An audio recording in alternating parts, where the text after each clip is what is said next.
दोस्तों नमस्कार। ये काफ़ी महत्वपूर्ण अध्याय है। अगर हम बीपीएससी पेपर वन जो सेक्शन वन में इतिहास का जो सेक्शन पूछा जाता है आधुनिक इतिहास का, इसमें सबसे इम्पोर्टेंट पार्ट जो है आपका ये है बंगाल विभाजन एवं स्वदेशी आंदोलन। तो आइए हम लोग इसे विस्तार पूर्वक पढ़ते हैं। आधुनिक भारतीय इतिहास में 20वीं शताब्दी की शुरुआत जिस महत्वपूर्ण घटना से हुई वह बंगाल विभाजन एवं स्वदेशी आंदोलन ही था। तत्कालीन वायसराय लॉर्ड कर्जन द्वारा 1905 ईस्वी में की गई बंगाल विभाजन की घोषणा भारतीय राष्ट्रवाद पर किया गया एक प्रच्छन्न प्रहार था। कहा जाता है कि यदि लॉर्ड कर्जन ने सबसे बड़ी मूर्खता का कोई कार्य किया तो निश्चित रूप से बंगाल का विभाजन करना ही था। कर्जन की इस घोषणा की सर्वत्र आलोचना की गई। उस समय बंगाल प्रेसिडेंसी ब्रिटिश भारत का सबसे अधिक जनसंख्या वाला प्रांत था, जिसमें पश्चिमी एवं पूर्वी बंगाल यानी कि आधुनिक बांग्लादेश को देखें तो उड़ीसा, बिहार भी शामिल था। इस विभाजन के पीछे लॉर्ड कर्जन का तर्क था कि इतने बड़े प्रांत पर सुव्यवस्थित ढंग से शासन करना संभव नहीं है, किंतु विभाजन का वास्तविक उद्देश्य बंगाल में फैल रहे राष्ट्रवादी आंदोलन की तीव्रता को क्षीण करना था। लंदन में लॉर्ड कर्जन ने इस विभाजन के राजनीतिक उद्देश्यों को स्पष्ट करते हुए अपने अधिकारियों से कहा कि मैं विभाजन के द्वारा विरोधियों के संगठित समूह को तोड़ना चाहता हूं। अविभाजित बंगाल एक महाशक्ति है जिसे विभाजन द्वारा खंडित कर दिया जाएगा। ठीक है, इसे आप समझ सकते हैं। तो बंगाल विभाजन की योजना के अनुसार बंगाल को पश्चिमी यानी कि वेस्ट एवं ईस्ट पूर्वी दो भागों में विभाजित कर दिया गया। इसके बाद पूर्वी बंगाल एवं असम को मिलाकर एक नए प्रांत का गठन किया गया, जिसमें राजशाही, चटगांव तथा ढाका इत्यादि जिले शामिल थे। इस प्रांत की कुल जनसंख्या 3 करोड़ 10 लाख थी, जिसमें 1 करोड़ 80 लाख मुसलमान, ठीक है, तथा 1 करोड़ 20 लाख हिंदू थे। इस प्रकार यह एक मुस्लिम बहुल प्रांत बन गया। इस प्रांत की राजधानी ढाका को बनाया गया। पश्चिम बंगाल में आधुनिक भारत के 11 जिले, दार्जिलिंग, कलकत्ता सहित संपूर्ण बिहार व उड़ीसा का भूभाग भी शामिल था। इस प्रांत की कुल जनसंख्या 5 करोड़ 40 लाख में से 4 करोड़ 20 लाख हिंदू तथा 90 लाख मुसलमान थे। इस प्रकार यह हिंदू बहुल प्रांत बन गया। अतः देखा जाए तो लॉर्ड कर्जन की बंगाल विभाजन की यह योजना प्रशासनिक कम सांप्रदायिक भावनाओं से अधिक प्रेरित थी। अब देख लेते हैं विभाजन की घोषणा। दिसंबर 1903 ईस्वी में बंगाल विभाजन के प्रस्ताव की खबर फैलने पर चारों ओर इसके विरोध में बैठक होने लगे, जिसमें ढाका, मेमन एवं चटगांव में अधिक सक्रियता देखी गई। सुरेंद्रनाथ बनर्जी, कृष्ण कुमार मित्र, पृथ्वी चंद्र रॉय जैसे बंगाल के प्रमुख नेताओं ने बंगाली हितवादी एवं संजीवनी जैसे अखबारों द्वारा विभाजन के प्रस्ताव की आलोचना की। उदारवादियों ने सरकार को बंगाल विभाजन को रोकने के लिए आवेदन भी दिया। विरोध, आलोचना आदि के बावजूद लॉर्ड कर्जन ने 20 जुलाई 1905 को बंगाल विभाजन की घोषणा कर दी। इस घोषणा के प्रतिक्रिया स्वरूप 7 अगस्त 1905 को कलकत्ता के टाउन हॉल में स्वदेशी आंदोलन की घोषणा की गई तथा बहिष्कार प्रस्ताव पास किया गया। 16 अक्टूबर 1905 को एक आधिकारिक घोषणा के साथ ही बंगाल का विभाजन प्रभावी हो गया। बंगाल विभाजन की घोषणा मात्र से ही एक प्रबल राजनीतिक तूफान आ गया, जिसकी लहरों ने विभिन्न विचारधाराओं तथा सामाजिक दृष्टिकोण वाले व्यक्ति को भी एक तट पर खड़ा कर दिया। बंगाल विभाजन की घोषणा के साथ ही विभाजन के विरुद्ध अनेक सभाओं का आयोजन किया गया। आंदोलन में छात्रों ने अत्यधिक उत्साह से भाग लिया। इस दौरान बंकिम चंद्र चटर्जी द्वारा लिखे गीत वंदे मातरम लोकप्रिय हुआ। बंगाल विभाजन का दिन बंगाल में शोक दिवस के रूप में मनाया गया तथा रविंद्रनाथ टैगोर के सुझाव पर यह दिन राखी दिवस के रूप में मनाया गया। हिंदू मुस्लिम ने एक दूसरे के हाथों में राखी बांधकर एकता का परिचय दिया। अब हम लोग देखें स्वदेशी आंदोलन को। तो भारतीय स्वतंत्रता आंदोलन में स्वदेशी आंदोलन को महत्वपूर्ण स्थान प्राप्त है, जो भारतीयों की एक सफल रणनीति व दर्शन का परिचायक माना जाता है। स्वदेशी का अर्थ है अपने देश का। इस आंदोलन का मुख्य लक्ष्य ब्रिटेन में बनी वस्तुओं का बहिष्कार करना तथा भारत में बनी वस्तुओं का अधिकाधिक प्रयोग कर ब्रिटेन को आर्थिक क्षति पहुंचाना था। इस रणनीति से न केवल औपनिवेशिक शासन को आर्थिक रूप से नुकसान हुआ, बल्कि इससे देश में नए रोजगारों का भी सृजन हुआ।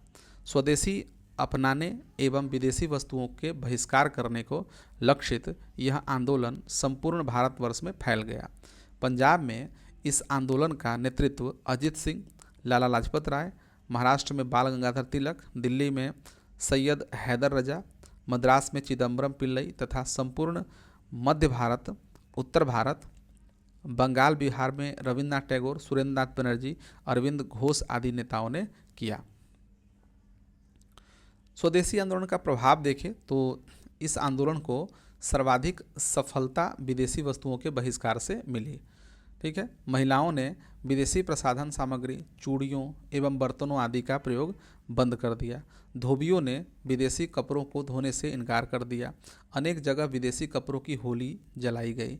मंदिरों के प्रसाद में यदि विदेशी चीनी का प्रयोग किया जाता तो महंत उस प्रसाद को लेने से इनकार कर देते। स्वदेशी आंदोलन ने लोगों को आत्मशक्ति और आत्मनिर्भरता का नारा दिया। स्वदेशी वस्तुओं की आपूर्ति को सुनिश्चित करने हेतु स्वदेशी प्रतिष्ठानों की स्थापना की गई। इस दौरान आचार्य पीसी रॉय, प्रफुल्ल चंद्र रॉय ने प्रसिद्ध बंगाल केमिकल्स फैक्ट्री की स्थापना की। ठीक है, स्वदेशी आंदोलन का सर्वाधिक प्रभाव कला एवं संस्कृति के क्षेत्र में पड़ा। इस काल के महान राष्ट्रवादियों जैसे रविन्द्रनाथ टैगोर, रजनीकांत सेन, द्विजन लाल रॉय, मुकुंद दास, सैयद अबू मोहम्मद इत्यादि ने अपनी कविताओं एवं गीतों के माध्यम से आंदोलनकारियों को प्रेरणा दी। रविन्द्रनाथ टैगोर ने इसी समय आमार सोनार बांग्ला नामक गीत की रचना की, जो कालांतर में बांग्लादेश का राष्ट्रीय गीत बना। बंगाल की गलियां और सड़कें देशभक्ति के गीतों से गूंज उठी। चित्रकला के क्षेत्र में अवनींद्रनाथ टैगोर का इस आंदोलन के प्रति योगदान अविस्मरणीय रहा। उन्होंने अजंता की चित्रकला एवं राजपूत चित्रकला से प्रेरणा लेकर नव्य कला आंदोलन चलाया तथा अनेक राष्ट्रवादी चित्रों का निर्माण किया। उदाहरण के लिए भारत माता का चित्र। प्रसिद्ध भारतीय चित्रकला मर्मज्ञ नंदलाल बोस ने भी भारतीय चित्रकला के प्रोत्साहन में महत्वपूर्ण योगदान दिया। शिक्षा के क्षेत्र में भी इस काल में स्वदेशी आंदोलन के विकास देखा जा सकता है। रविन्द्रनाथ टैगोर के शांति निकेतन से प्रेरणा लेकर कलकत्ता में बंगाल नेशनल कॉलेज की स्थापना की गई तथा अरविंद घोष इसके प्रथम प्रधानाचार्य नियुक्त किए गए। शीघ्र ही देश के अन्य भागों में नेशनल स्कूल और कॉलेज स्थापित किए गए। अगस्त 1906 में सद्गुरुदास बनर्जी द्वारा नेशनल काउंसिल ऑफ एजुकेशन की शुरुआत की गई। नोट में देखें तो सामान्यतः कृषक एवं मुसलमान वर्ग 1905 ईस्वी के स्वदेशी आंदोलन से अप्रभावित रहा। स्वदेशी आंदोलन का महत्व देखें तो यद्यपि स्वदेशी आंदोलन असफल रहा, परंतु इसमें अनेक प्रवृत्तियां और शक्तियां विद्यमान थी, जिनसे क्या था कि भारतीय जनमानस प्रभावित हुआ। इसने जहां एक और राष्ट्रवाद को व्यवहारिक राजनीति के धरातल पर ला खड़ा किया, वहीं दूसरी ओर परवर्ती स्वतंत्रता आंदोलन की नींव रख दी। इस आंदोलन ने भारतीयों में एकता एवं अखंडता जैसे मूल्यों को प्रतिष्ठित किया। ब्रिटिश सरकार ने जब आंदोलन का दमन करना चाहा तो उग्र राष्ट्रीयता की भावना का उदय हुआ। इस आंदोलन के महत्व इस बात को भी लेकर है कि इसने लोगों को स्वदेशी वस्तुओं के लिए प्रेरित किया, भारतीय उद्योगों को प्रोत्साहन मिला तथा विदेशी वस्तुओं के आयात में कमी आई। इस आंदोलन से जीवन के प्रत्येक क्षेत्र, उद्योग, शिक्षा, संस्कृति और साहित्य में स्वदेशी की भावना का प्रसार हुआ। इस आंदोलन का महत्व ही है कि ब्रिटिश सरकार को भी यह महसूस हो गया कि अब निम्न वर्गीय भारतीयों में भी औपनिवेशिक शोषण की समझ उत्पन्न हो गई है। ठीक है, अब हम लोग देख लेते हैं स्वदेशी आंदोलन के असफलता के कारण। स्वदेशी आंदोलन एक सक्रिय संगठन या पार्टी का रूप नहीं ले सका। इसमें स्पष्ट योजना व एकीकृत कार्यनीति का अभाव था, अतः इसके प्रयासों को एक अनुशासनात्मक दिशा नहीं मिल सके। दूसरा देखें तो ब्रिटिश सरकार ने आंदोलन को कुचलने के लिए आंदोलनकारियों के प्रति कठोर दमनात्मक रुख अपनाया। तीसरा देखें तो आंदोलन आगे चलकर नेतृत्व विहीन हो गया, क्योंकि वर्ष 1908 ईस्वी तक अधिकांश नेता या तो गिरफ्तार कर लिए गए या देश से निर्वासित कर दिए गए। वस्तुतः इसी समय अरविंदो घोष तथा बिपिन चंद्र पाल ने सक्रिय राजनीति से संन्यास ले लिया। कांग्रेस के नेताओं के मध्य आंतरिक वैचारिक रणनीतिक मतभेद के कारण वर्ष 1907 ईस्वी के सूरत अधिवेशन में कांग्रेस का विभाजन हो गया। इससे आंदोलन को भारी नुकसान पहुंचा और जन सामान्य की शक्ति एवं ऊर्जा को संगठित कर सही स्वरूप एवं दिशा देने में सफल नहीं हो सका। स्वदेशी आंदोलन समाज के सभी वर्गों में अपना स्थान नहीं बना सका। यह उच्च वर्ग, मध्य वर्ग, जमींदारों तथा कुछ बुद्धिजीवी वर्गों तक ही सीमित रहा। मुसलमानों तथा किसानों को प्रभावित करने में यह असफल सिद्ध हुआ। अब स्वदेशी आंदोलन का मूल्यांकन हम लोग देखें तो पहले अखिल भारतीय मुस्लिम लीग को देखते हैं। तो बंगाल विभाजन के कारण उत्पन्न सांप्रदायिक विभाजन की परिस्थिति में भारतीय मुसलमानों के अधिकारों की रक्षा एवं उनका नेतृत्व करने के लिए ढाका के नवाब सलीम उल्लाह और इमाम आगा खान तृतीय के नेतृत्व में 30 दिसंबर 1906 को ढाका में अखिल भारतीय मुस्लिम लीग की स्थापना हुई। मुस्लिम लीग के अमृतसर अधिवेशन यानी कि 1908 में लीग द्वारा मुसलमानों के लिए पृथक निर्वाचक मंडल की मांग की गई, जिसे ब्रिटिश सरकार ने 1909 ईस्वी के भारतीय परिषद अधिनियम के द्वारा पूरा कर दिया। ठीक है, तो हम लोग मूल्यांकन करें स्वदेशी आंदोलन का, तो यद्यपि स्वदेशी आंदोलन अपने उद्देश्यों में पूर्णतया सफल नहीं हो पाया, किंतु इस आंदोलन की उपलब्धियों को अस्वीकार नहीं किया जा सकता। यह आंदोलन आधुनिक भारत के इतिहास की एक प्रमुख घटना थी तथा इसके अत्यंत दूरगामी परिणाम सिद्ध हुए। तो इसमें कौन कौन से परिणाम थे यह देखें तो पहला हम लोग देख लेते हैं कि देश प्रेम एवं राष्ट्रीयता का तीव्र प्रसार करने में स्वदेशी आंदोलन को अपार सफलता मिली। यह आंदोलन विदेशी शासन के विरुद्ध जनता की भावनाओं को जागृत करने का अत्यंत शक्तिशाली साधन जो है वो सिद्ध हुआ। इसके अलावा देखें तो अभी तक स्वतंत्रता आंदोलन की राजनीति से पृथक रहने वाले अनेक वर्गों जैसे कि छात्रों, महिलाओं तथा कुछ ग्रामीण एवं शहरी वर्गों ने इस आंदोलन में सक्रिय रूप से भाग लिया। ठीक है, स्वतंत्रता आंदोलन के सभी प्रमुख माध्यम जैसे कि उदारवाद से राजनीतिक अतिवाद, क्रांतिकारी आतंकवाद से प्रारंभिक समाजवाद तथा याचिका एवं प्रार्थना पत्रों के से असहयोग एवं सत्याग्रह का अस्तित्व इस आंदोलन में परिलक्षित होते हैं। ठीक है, आंदोलन का प्रभाव क्षेत्रीय राजनीतिक सीमित नहीं रहा, अपितु साहित्य, विज्ञान एवं उद्योग जगत पर भी इसका प्रभाव पड़ा। आंदोलन से लोगों की निद्रा टूटी तथा वे साहसिक राजनीतिक भागीदारी एवं राजनीतिक कार्यों में एकता की महत्ता से परिचित हुए। इसके अलावा देखें तो स्वदेशी आंदोलन ने उपनिवेशवादी विचारों एवं संस्थानों की वास्तविक मंशा को लोगों के समक्ष अनावृत कर दिया। ठीक है, इस आंदोलन का मूल्यांकन में देखें तो आंदोलन से प्राप्त हुए अनुभवों से स्वतंत्रता संघर्ष की भावी रणनीति तय करने में सहायता मिली। इस प्रकार स्वदेशी आंदोलन ने उदारवादियों की याचिका एवं अनुनय विनय की नीति को अप्रासंगिक एवं व्यर्थ साबित कर दिया। उदारवादी अपने कार्यक्रमों एवं नीतियों को यथोचित गति नहीं प्रदान कर सके। उनकी यह असफलता इस बात से सिद्ध हो गई कि युवा पीढ़ी ने उनके नेतृत्व को नकार दिया है तथा उन्हें सहयोग देने से इनकार कर दिया है। जन सहयोग प्राप्त करने में नरमपंथियों की असफलता ने यह बात स्पष्ट हो गई कि उनकी नीतियां भारतीयों के जड़ें नहीं जमा सके।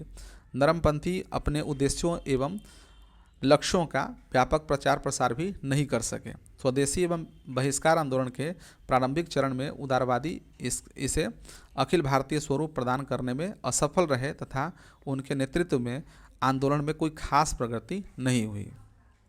अब हम लोग आगे बढ़ते हैं और देखते हैं बंगाल विभाजन का निरस्त्रीकरण। ठीक है, तो ये क्या था? क्रांतिकारी आतंकवाद के उभार से सशंकित वायसराय लॉर्ड हार्डिंग द्वितीय द्वारा 1911 में बंगाल विभाजन को रद्द कर दिया गया। यद्यपि बिहार व उड़ीसा को बंगाल से पृथक कर दिया गया और असम को अलग प्रांत बना दिया गया। इसके साथ ही बंगाल से राजधानी का दर्जा छीन लिया गया।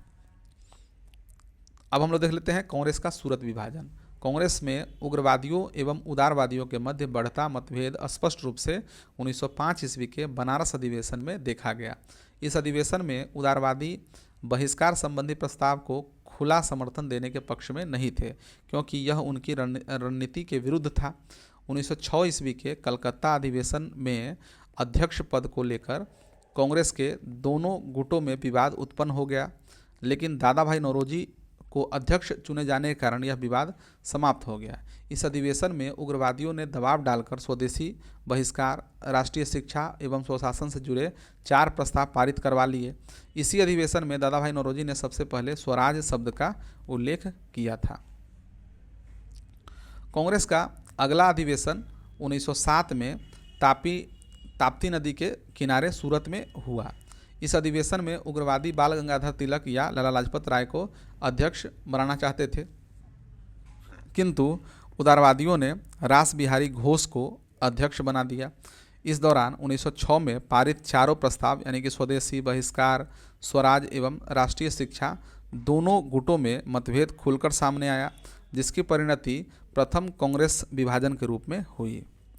ठीक है, अब दिल्ली दरबार को हम लोग देख लेते हैं।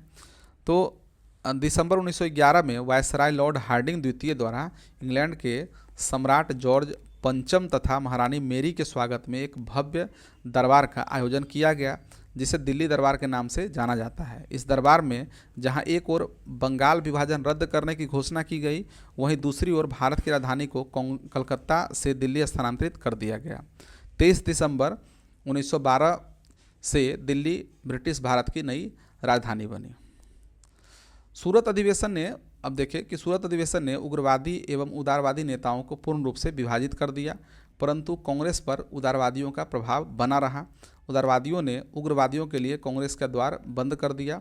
सभी बड़े उग्रवादी नेताओं को ब्रिटिश सरकार ने गिरफ्तार कर लिया।